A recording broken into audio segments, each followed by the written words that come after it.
Happy Saturday po mga sambayan ng karerista. Manggelos TV muli para sa ating mga giya sa araw na to, Saturday, March 14, 2026, kung saan gaganapin po ang Manila Horse Power Day. At ito po ay meron pong siyam na pangarera na magsisimula po ng alas 3 ng hapon. Medyo marami-rami po at makapal po ang pagkaka-lineup. Kaya sa gantong pangarera, tulad ng dati, nagkakadihaduhan po kaya singit lang po tayong korsonada natin dihado. Beno, tayo hindi na rin po magtatagal pa at samahan nyo na rin po ako. Karera numero 1, start po ng first winner take all, races 1 to 7. Meron pong Super 6 dito at may distansyang 1,400 meters. Ating pong pang-primera rito ay yung kalahok numero 7 best shot. RC Semasio po ang magdadala ng renda. Panigunda numero 2 Nicole Stream, M.A. Alvarez at panersere numero 5 Essential Lady. Ulit, ang pili natin sa karera numero 1, 7 to 5. Karera numero 2, start po ng Peak 6, races 2 to 7 with Pentapecta. Distance 1,400 meters. Meron tayong 9 entries. Isang couple dyan numero 1. Ating pong piling pang primera rito ay numero 4 True Dogma.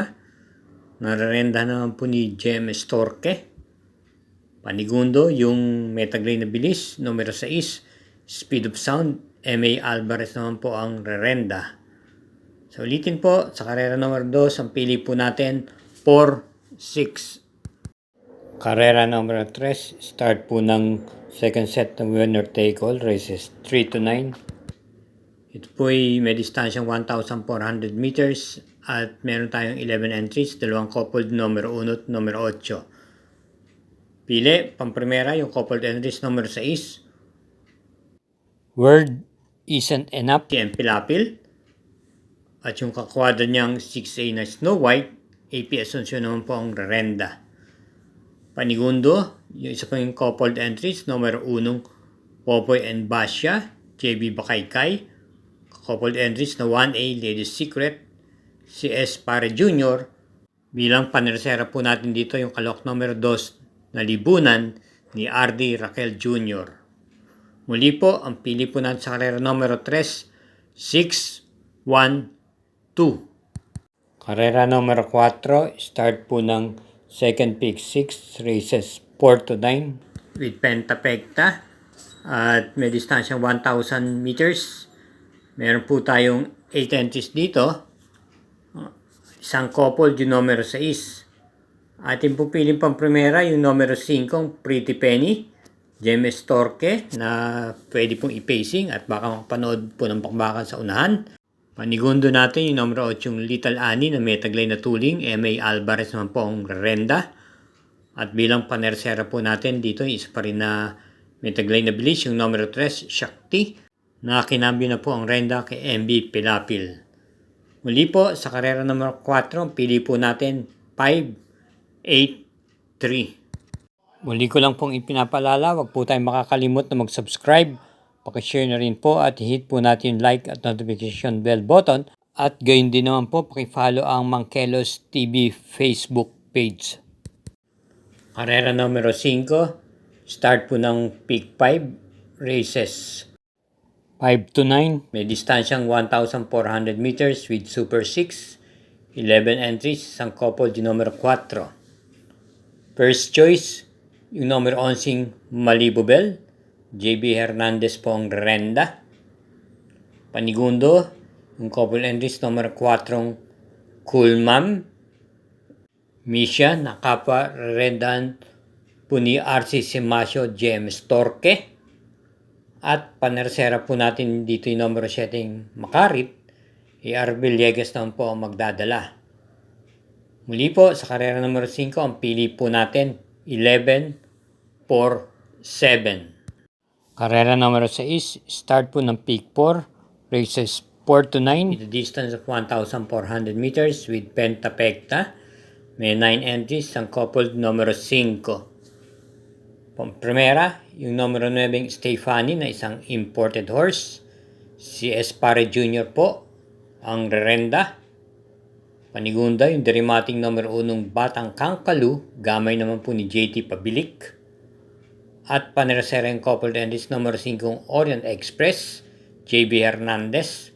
Coupled dyan yung 5A na Sprewell, isang de bandera, M.A. Alvarez naman po. So ulitin po, sa karera numero 6, ang pili po natin 9-1-5. Karera numero 7, with Super 6, may distansyang 1,400 meters, 12 entries. Pangprimera, yung numero 8 La Republica, na gamay naman po ng hineting si PM Cabalejo. Panigunda, yung numero 3, Kentucky Rain, and si Lunar po ang magdadala. At panersera yung numero 11, Step Bell, na muling rerenda ni Jay Guse. Kaya sa karera numero 7, ang pili po natin 8-3-11. Karera numero 8, penultimate race. Ito po ay merong 6 na kalahok, distansya 1,400 meters. Ating pong pamprimero dito yung imported horse numero 5 Glorify, na rendan po ni Pops M. Cabalejo. Maganda po ang kanyang pagkakapanalo sa kanyang maiden race. At bilang panigunda po natin dito yung numero 4 Amazing ni J.A. Guse. So ulitin po, sa karera numero 8, ang pili po natin 5-4. Karera numero 9, may distansyang 1,400 meters at meron po tayo ditong 8 entries. Ang pili po natin pang primera rito, imported horse numero 7 Bravery, na papatnubayan naman po ni CL Jala, na isang apprentice jockeys. Panigundo po natin yung numero 3 Boy Hulo ni RC Semasio, at panersera po natin yung derimating numero 6 Matikas, na rerenda naman po ni LC Lunar. Kaya muli, dito sa karera numero 9, pamprimera, numero 7, panigundo, numero 3, at panersera yung numero 6. Thank you again for watching mga katrokis, at hinay-hinay lang po sa atin paglibang. Good luck!